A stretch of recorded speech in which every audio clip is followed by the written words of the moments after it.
Bien le bonjour à toi, j'espère que tu vas très bien. Aujourd'hui, une petite vidéo qu'on pourrait qualifier comme une vidéo crash test. Donc j'ai voulu tester la gravure sur bois et on va voir que c'est pas si facile que ça.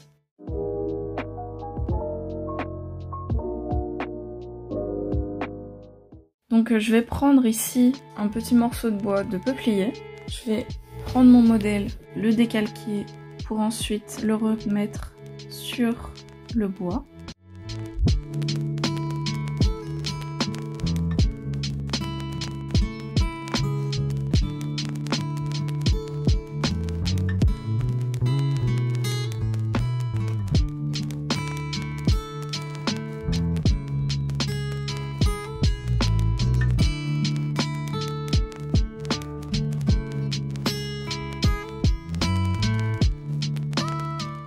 Donc ici on peut voir qu'une fois que j'ai décalqué au crayon, je vais repasser avec un feutre.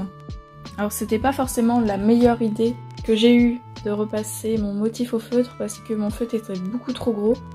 Le bois buvait en fait l'encre du feutre. Donc je vous conseillerais peut-être plus de le faire avec un stylo bic ou quelque chose du genre. Ça sera beaucoup mieux je pense. Donc là, vous me voyez préparer mon matériel de gravure et je commence tout de suite par faire les contours. Donc on voit que c'est un peu plus difficile, c'est beaucoup moins meuble à graver. C'est pas forcément simple d'aller en profondeur, faut passer plusieurs fois et les rainures du bois sont très contraignantes dans la gravure.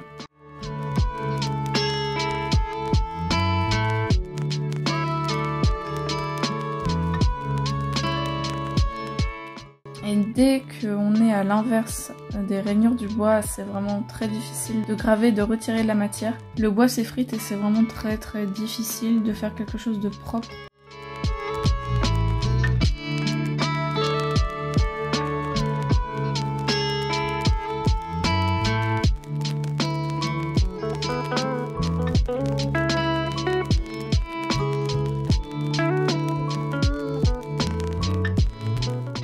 On voit qu'on peut déraper très facilement comme ici hein, et gâcher très facilement son motif. Donc voilà, un petit accéléré des contours. Une fois que les contours sont faits, donc je vais m'attaquer à l'intérieur.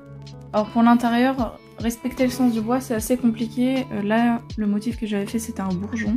Et on voit que c'est vraiment pas très facile de s'en sortir quand on n'est pas dans le sens du bois, ça s'effrite hein, comme je disais juste avant. C'est pas forcément agréable de graver sur ce bois là.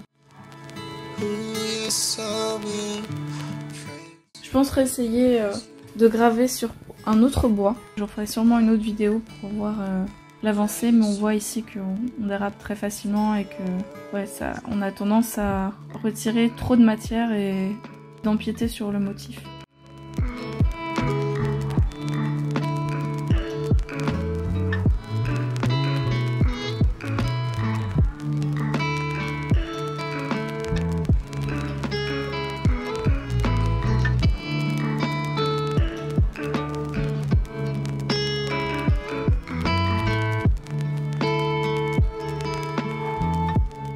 Donc après cette gravure pas très concluante, on voit qu'il y a des endroits qui ont été retirés, qu'il n'aurait pas fallu, c'est pas forcément très propre. Donc voilà, je vous montre plus en détail. Donc maintenant nous allons passer à l'impression de cette gravure. Je vais d'abord préparer mon encre.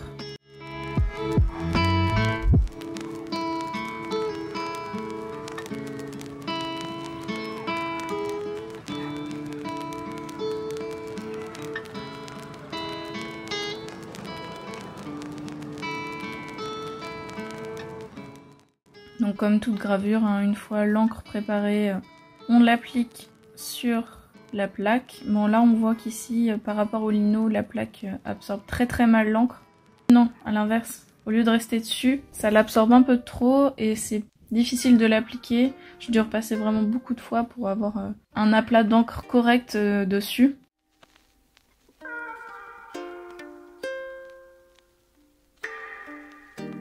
Donc là je viens placer ma feuille et commence à faire le transfert. Donc je prends une cuillère en bois, le dos d'une cuillère en bois. L'alternative pour les pauvres un peu, hein, on va pas se mentir, et c'est très efficace. Donc pour la linogravure, franchement, c'est très bien. Pas besoin d'acheter du matériel pour faire des impressions. Donc on voit qu'ici, la première impression est un peu loupée, c'est totalement décalé, et il y a quelques petits débordements. Donc c'est pas terrible, on va pas se mentir.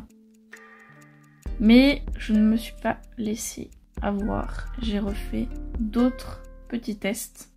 Donc je refais une autre impression avec un papier différent cette fois-ci. Donc on reprend toujours le même process.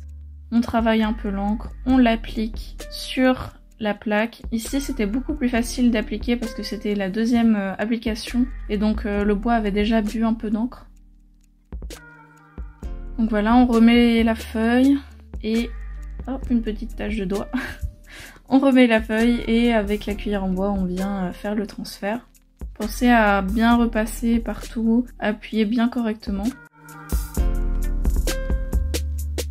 Voilà ici, encore une fois, un petit débordement. On voit que sur les bords, l'encre a mal été transférée. Du fait que le format est petit, c'est pas forcément facile de faire des impressions comme ça. Surtout avec un matériau qui est pas adapté à la gravure. Donc voilà, ici je vais vous montrer quelques petits exemples d'impressions que j'ai pu réaliser sur des papiers différents. On voit que sur le papier bleu ça fonctionnait un petit peu mieux, mais c'était pas encore ça. Donc voilà, on se rend compte en fait qu'à la fin, ce qui a fonctionné le mieux c'était vraiment sur le papier blanc épais. Et voilà, c'était un petit test, j'ai voulu essayer.